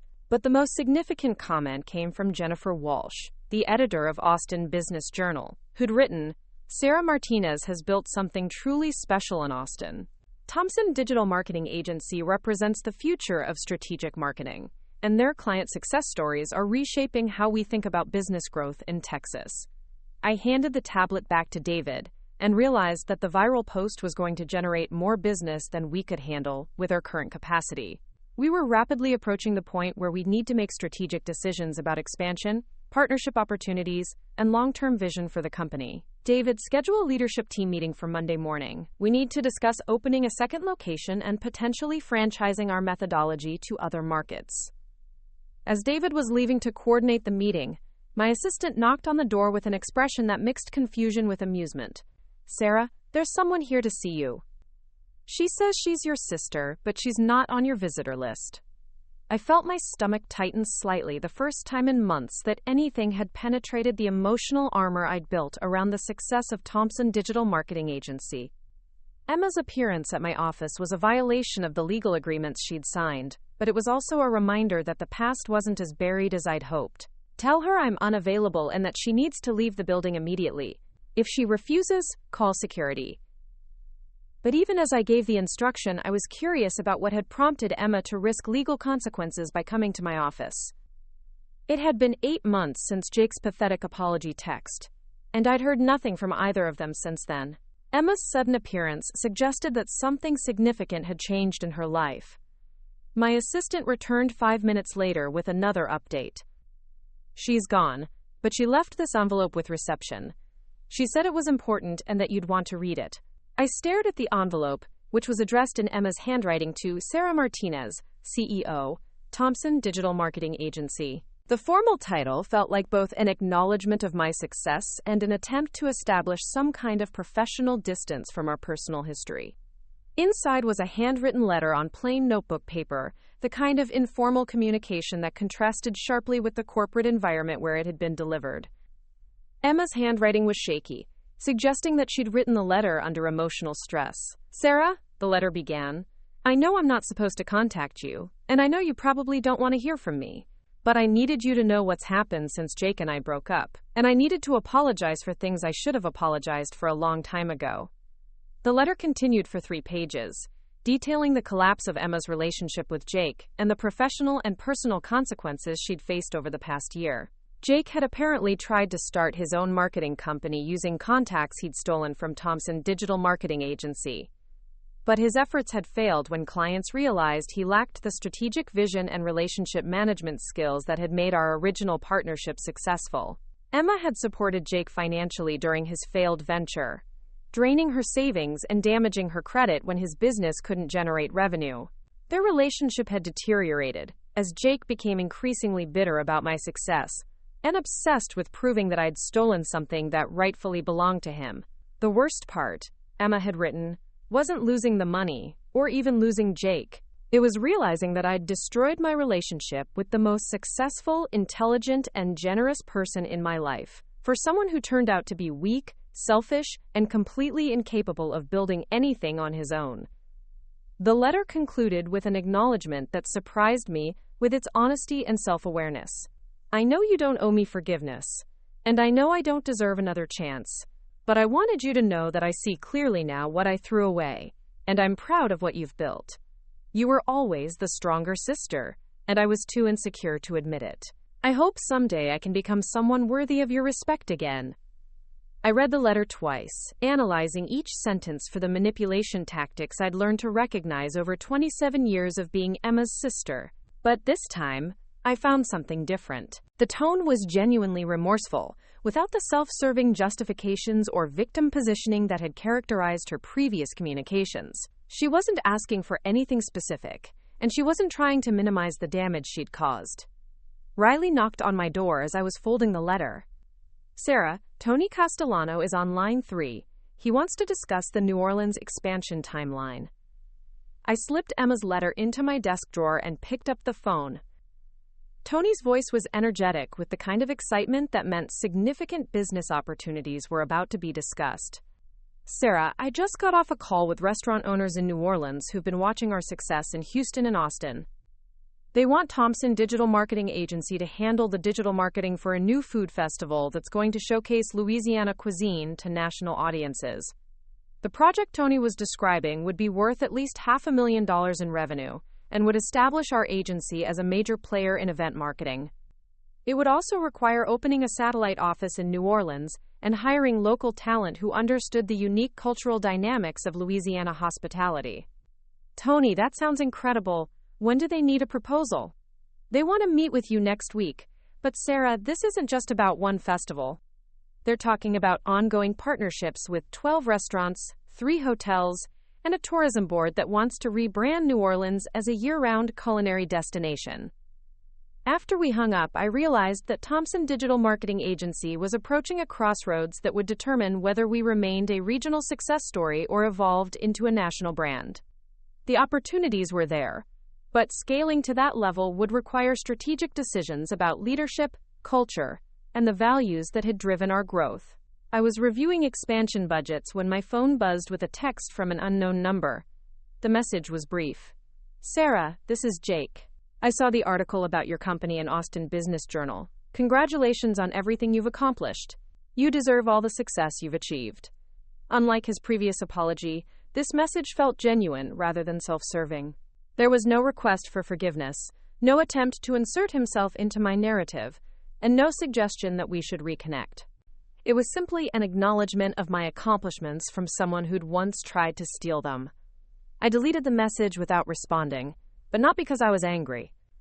I deleted it because Jake's opinion of my success was completely irrelevant to my life. The validation I'd once sought from him, from Emma, from anyone who'd questioned my capabilities, was no longer necessary.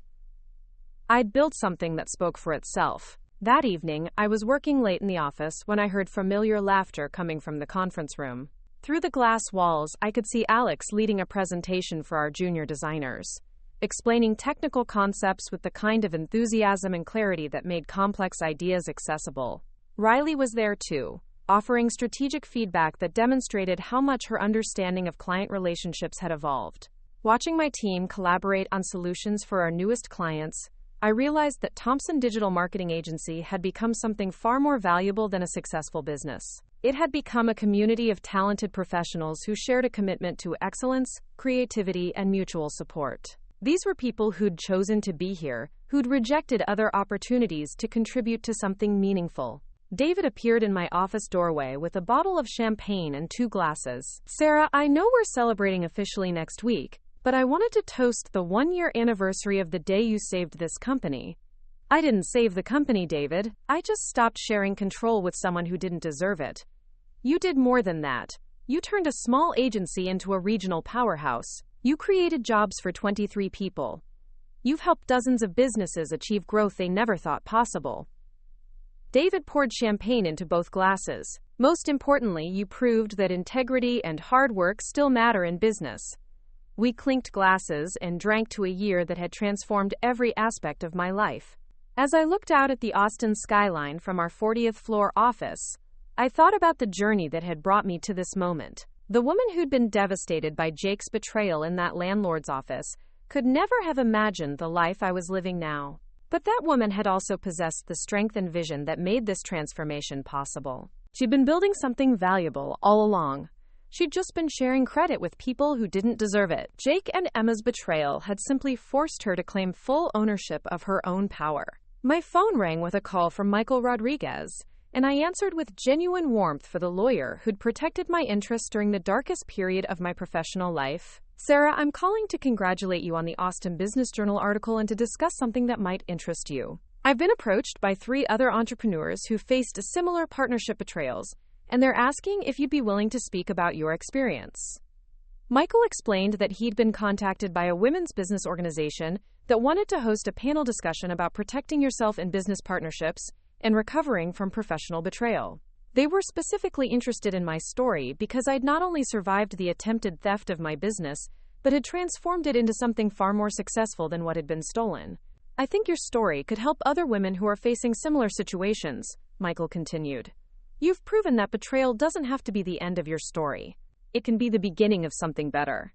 I agreed to participate in the panel, realizing that sharing my experience might help other entrepreneurs avoid the mistakes I'd made in trusting partners who didn't share my values. But more importantly, it would demonstrate that recovery from betrayal was possible, and that success was the best revenge. The following week brought the celebration party at the Four Seasons Austin, and the event exceeded every expectation I'd had for marking Thompson Digital Marketing Agency's transformation. The ballroom was filled with Austin's business elite, client representatives from across Texas, and industry leaders who'd traveled from major markets to network and discuss potential partnerships. Tony Castellano gave a speech that brought the room to its feet, describing how our strategic campaigns had revolutionized his restaurant group's customer engagement and revenue growth. Morrison Tech's founders presented a case study showing how our marketing strategies had contributed to their successful funding rounds and national expansion. But the most meaningful moment came when Riley introduced me to the audience as the visionary leader who turned betrayal into triumph and built Austin's most innovative marketing agency from the ashes of someone else's selfishness. As I stood at the podium looking out at the faces of clients, employees, and industry partners who'd supported Thompson Digital Marketing Agency's growth, I realized that this wasn't just a business celebration. It was a celebration of resilience, integrity, and the power of refusing to let other people's choices define your worth. A year ago, I told the audience, I learned that the people closest to me were planning to steal the business I'd built.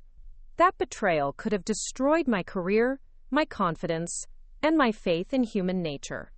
Instead, it freed me to discover what I could accomplish when I stopped sharing control with people who didn't deserve it. The applause was thunderous, and I could see people throughout the room nodding with recognition. Many of them had faced similar challenges in their own businesses, moments when partners, employees, or family members had attempted to take credit for their work or undermine their success. Thompson Digital Marketing Agency's growth this year represents more than revenue increases or client acquisition, I continued. It represents proof that your worth isn't determined by other people's loyalty. It's determined by your commitment to excellence, your willingness to take risks, and your refusal to let anyone else control your destiny. After the formal presentations, I moved through the crowd accepting congratulations and discussing future collaborations. Several restaurant groups wanted to explore partnerships similar to our work with Tony Castellano. 2 tech companies were interested in our data analytics capabilities. A hotel chain was considering hiring us to rebrand their properties for millennial travelers. But the conversation that moved me most came from a young woman named Jennifer, who approached me near the end of the evening. She was probably 25, impeccably dressed, and had the kind of nervous energy that indicated she was working up courage to say something important. Ms. Martinez, I'm Jennifer Walsh from Austin Business Journal. I wrote the profile about your company, and I wanted to thank you personally for sharing your story. I recognized her name from the article that had generated significant media attention for Thompson Digital Marketing Agency. Jennifer, thank you for the beautiful piece.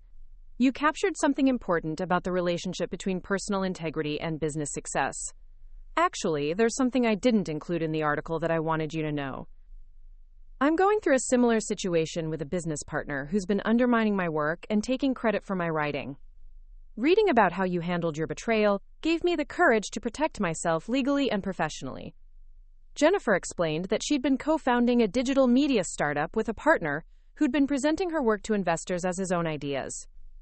She'd been afraid to confront the situation because she feared losing the business entirely. But my story had shown her that protecting her interests was more important than maintaining a false partnership. "I filed for sole ownership last week," she said. "My lawyer says I have a strong case because all the content and client relationships are documented under my name. I never would have had the courage to fight back if I hadn't seen how you turned your betrayal into something amazing." As Jennifer walked away, I realized that the most valuable outcome of Thompson Digital Marketing Agency's success wasn't the revenue growth or industry recognition. It was the example we'd set for other entrepreneurs who were facing betrayal, manipulation, or exploitation in their professional relationships. My story was becoming a template for fighting back and winning. The party concluded with a private toast among my core team, the group of professionals who'd helped transform Thompson Digital Marketing Agency from a partnership recovering from betrayal into a regional powerhouse with national ambitions. As we raised our glasses on the Four Seasons terrace overlooking Lady Bird Lake, I felt a sense of completion that had nothing to do with business metrics. "To Thompson Digital Marketing Agency," Riley said, "and to the woman who proved that the best revenge is massive success. We drank to a year that had transformed every aspect of my life, and to a future that was entirely under my control." As I looked around at the team I'd assembled, the city I'd conquered, and the empire I'd built from the ruins of someone else's betrayal, I realized that Jake and Emma had given me the greatest gift possible. They'd forced me to discover my own strength. The woman who'd walked into that landlord's office a year ago, devastated by her partner's betrayal and her sister's participation in it, no longer existed. In her place was someone who understood that other people's choices revealed their character, not her worth. Someone who'd learned to protect her interests without apology. Someone who'd built something beautiful from the ashes of other people's selfishness. Thompson Digital Marketing Agency was more than a business. It was proof that betrayal could be transformed into empowerment, that heartbreak could become the foundation for unprecedented success, and that the people who tried to steal your dreams were actually showing you how valuable those dreams really were. Jake and Emma could keep their romance, their regrets, and their attempts at reconciliation. I'd kept everything that actually mattered, and I'd made it mine forever.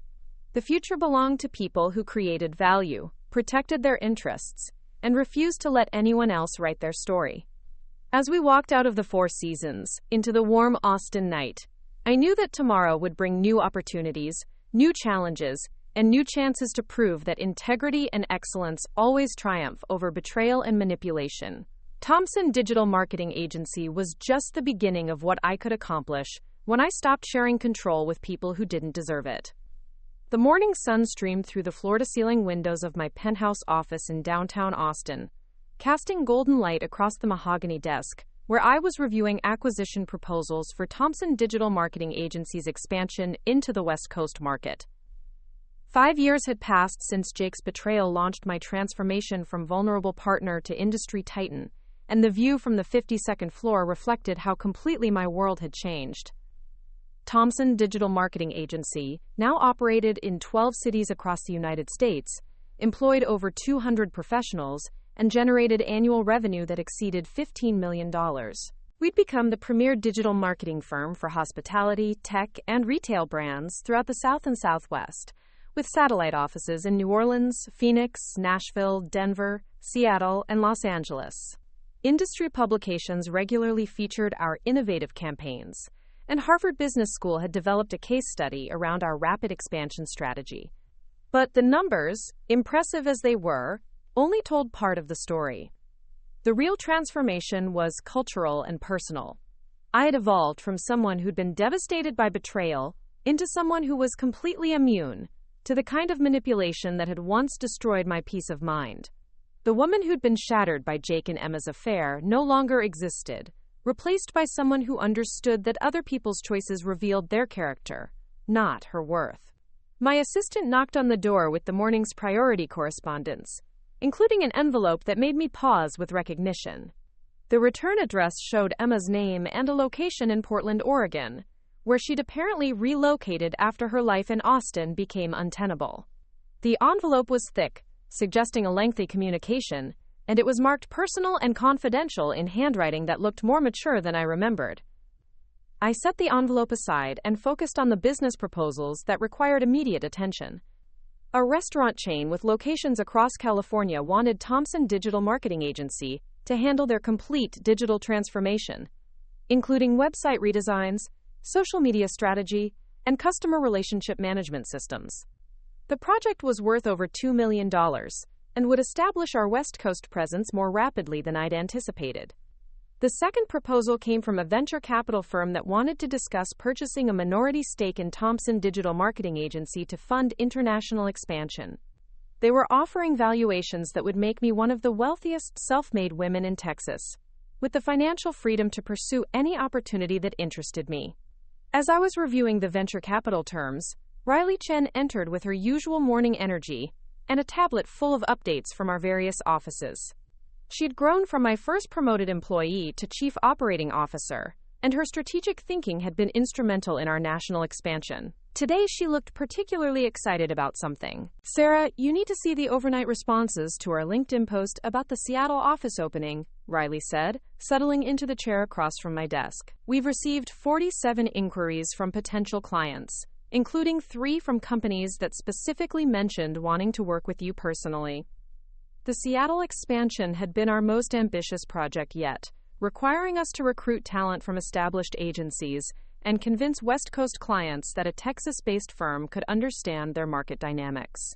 The early response suggested that our reputation for innovation and results had transcended regional boundaries. "More importantly," Riley continued, "Microsoft's marketing director wants to schedule a meeting about a comprehensive digital strategy for their small business software division. The initial conversation suggests a project worth at least $5 million over 3 years." I felt the familiar rush of excitement that came with landing major corporate clients, but it was tempered by the realization that Thompson Digital Marketing Agency's success had reached a level where individual contracts, no matter how large, couldn't significantly change our trajectory. We'd achieved the kind of financial stability and market position that made us immune to the ups and downs that had once kept me awake at night. After Riley left to coordinate the Microsoft meeting, I finally opened Emma's letter. The contents were written on letterhead from a small nonprofit organization in Portland, and Emma's handwriting was neater and more deliberate than I'd seen in years. "Sarah," the letter began, "I know this communication comes as a surprise, and I know you have every right to ignore it completely, but I wanted you to know about the work I've been doing here in Portland, and I wanted to share some thoughts about the woman you've become." Emma went on to describe her involvement with a nonprofit that helped women recover from domestic violence and rebuild their lives through job training and entrepreneurship programs. She'd been working there for 3 years, initially as a volunteer, and now as a program coordinator helping women develop business plans and marketing strategies for small ventures. "The irony isn't lost on me," Emma had written, "that I'm now teaching women to protect themselves from exactly the kind of manipulation and betrayal that I once participated in. Every day I work with women who've been undermined by partners, family members, or colleagues who tried to steal their work or sabotage their success. When I help them develop strategies for fighting back, I think about you and what you accomplished after Jake and I tried to destroy everything you'd built." The letter continued for several pages, detailing Emma's personal transformation and her growing understanding of the damage she'd caused, not just to me, but to her own character and integrity. She described years of therapy, volunteer work, and deliberate efforts to become someone worthy of respect rather than someone who took credit for other people's accomplishments. "I don't expect forgiveness," Emma concluded, "and I'm not asking for reconciliation. I just wanted you to know that your response to our betrayal changed more lives than just your own. The women I work with draw inspiration from your story, and I've learned to find meaning in helping others achieve the kind of strength and independence that you demonstrated." I read the letter twice, analyzing it for the manipulation tactics I'd learned to recognize, but finding instead a tone of genuine accountability and growth. Emma wasn't asking for anything, wasn't trying to insert herself back into my life, and wasn't minimizing the damage she'd caused. She was simply acknowledging the impact of my success and sharing how it had influenced her own journey toward becoming a better person. My phone rang with a call from Michael Rodriguez, who'd remained my lawyer and trusted advisor throughout Thompson Digital Marketing Agency's expansion.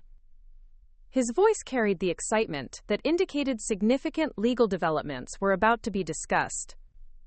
Sarah, I'm calling with news about the venture capital proposal and some information about Jake Thompson that I thought you should know.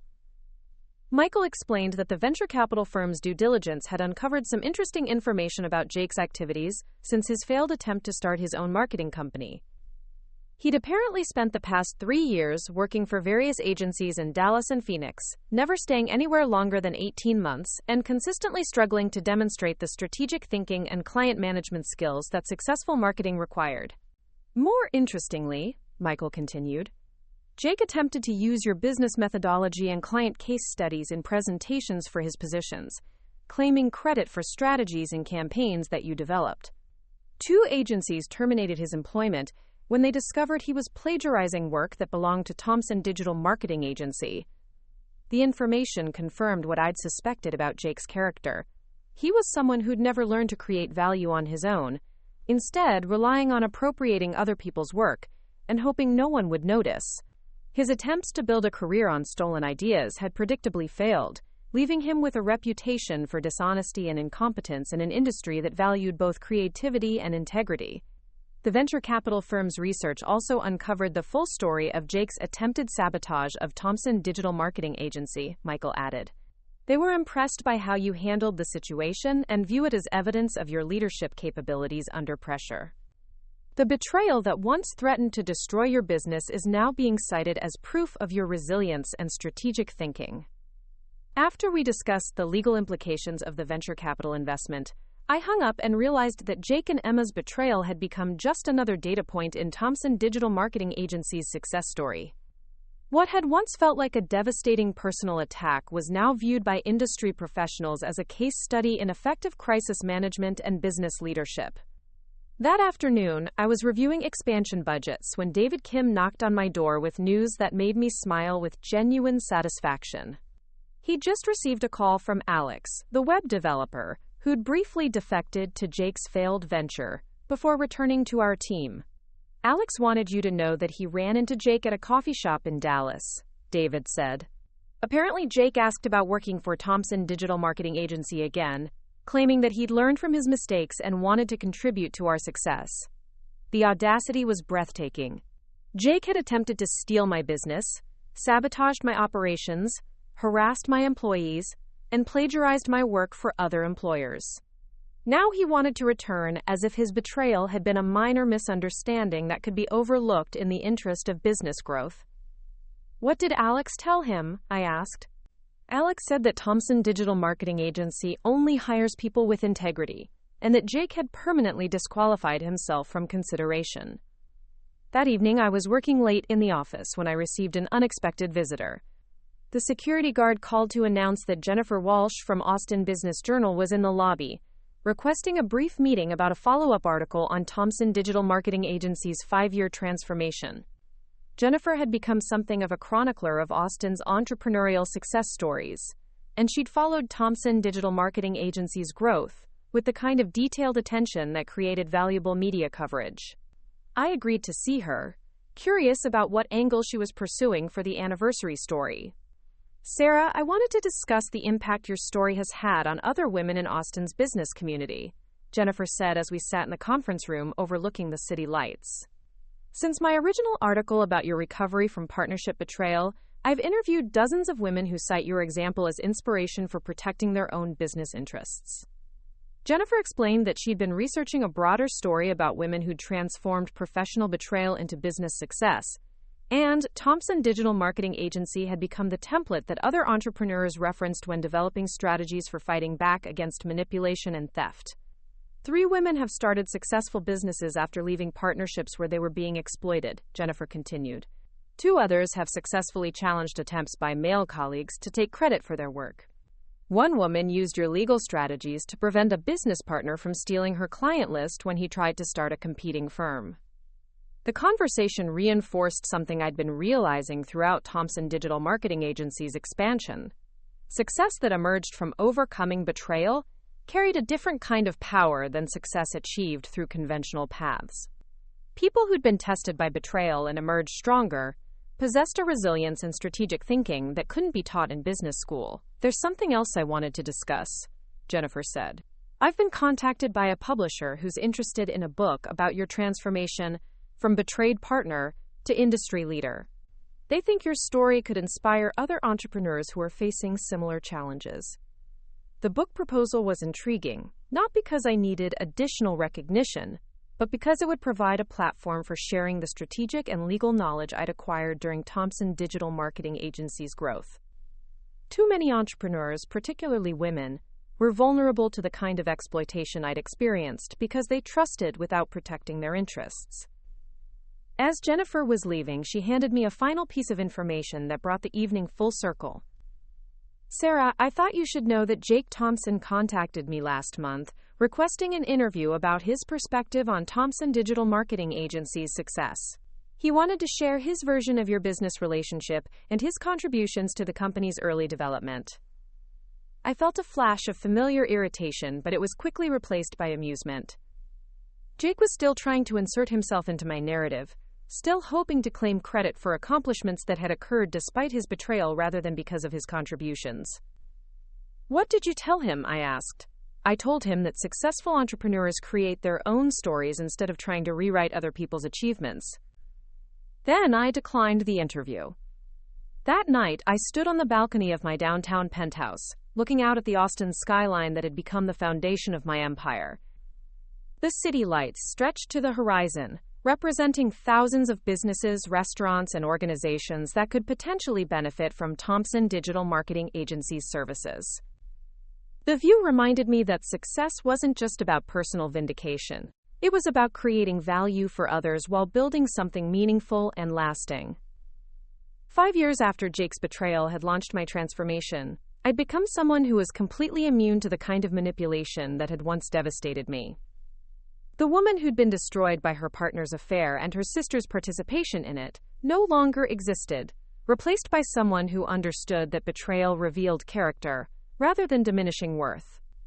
Thompson Digital Marketing Agency was more than a successful business. It was proof that integrity and excellence always triumph over betrayal and manipulation. Jake and Emma had thought they were stealing my future, but they'd actually freed me to build something far more valuable than what they'd tried to take.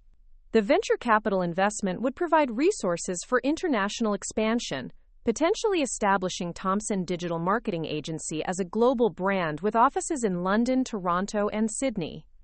The book would share strategies for protecting business interests and recovering from professional betrayal.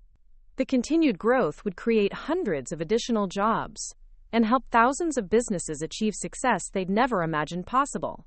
But the most valuable outcome of Thompson Digital Marketing Agency's transformation was the example it provided for other entrepreneurs facing betrayal, exploitation, or manipulation.